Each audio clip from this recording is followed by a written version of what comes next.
Try natin mga brad. Siyempre mag-mayonnaise. Naka-Jordan din, di ba? Brad, malaki.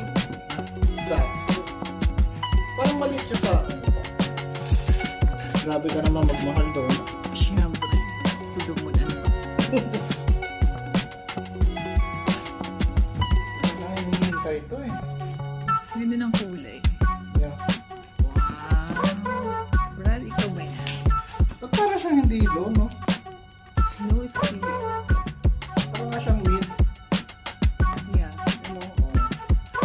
Rugi mga brad ah. Sakto lang meat. 11. 11, sakto. Bigyan mo yan, Brad. Parang divisory lang yan. Nice. Love you. Ano mo sasabi mo, Brad?